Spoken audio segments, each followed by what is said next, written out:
der hedder, at kender man 2 punkter på en graf for en lineær funktion, kan man beregne A og B. Vi har en graf for en lineær funktion, der ser således ud.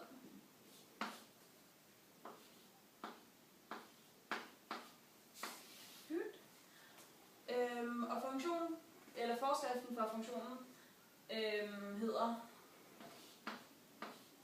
f af x er lig med ax plus b.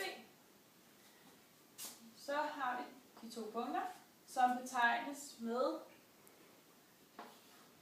q og p. Og det betegnes som med y1 og y2 og x2. Og hernede betegnes det så som y1 og x1.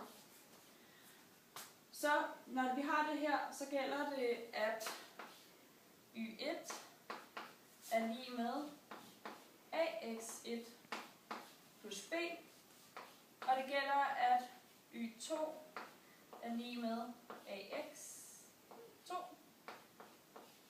plus b.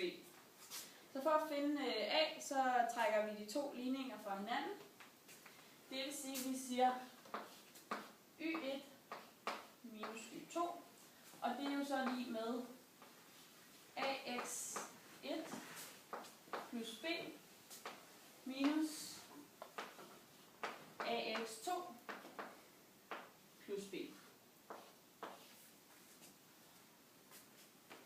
Så skal vi have forkortet, eller så skal vi have udregnet den her ligning, og det gør vi ved først at udregne parentesen, som kommer til at hedde y1 minus y2 er lig med ax1 plus b minus ax, og da det er en minusparentes, så bliver det så til sidst til minus b i stedet for plus b. Det vil sige, at b plus b og minus b går ud med hinanden. Og så for at forkorte det lidt, så sætter vi x1 og x2 ind i en parentes, så det bliver til y1 minus y2 er lig med a gange parentes x1 minus x2. Nu kan vi så isolere a, for a står ikke sammen med nogen mere. Så vi flytter x1 minus x2 over på den anden side af ligningstegn. Så det bliver til y1 minus y2 divideret med x1 minus x2 er lig med a. Vi har altså nu en måde at finde a på, og når nu a er bestemt, så går vi tilbage til de oprindelige ligninger for at finde b.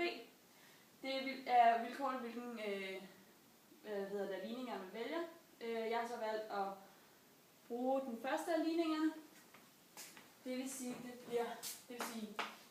y1 er lig med ax1 plus b. Så isolerer vi b, så den kommer til at hedde b er lig med y1 minus ax1. Og det kan vi jo beregne, fordi vi allerede har bestemt a. Det vil sige, at der er 2 måder, hvorpå man kan beregne forskriften for en lineær funktion. Enten hvis man har 2 punkter på grafen, hvis man kender 2 punkter på grafen, eller hvis man har hældningskoefficienten og 1 punkt på grafen, fordi at a er lig med hældningskoefficienten. Så hvis man har a, så kan man selvfølgelig også finde b. Det vil sige, at der er 2 måder, hvorpå man kan finde det på.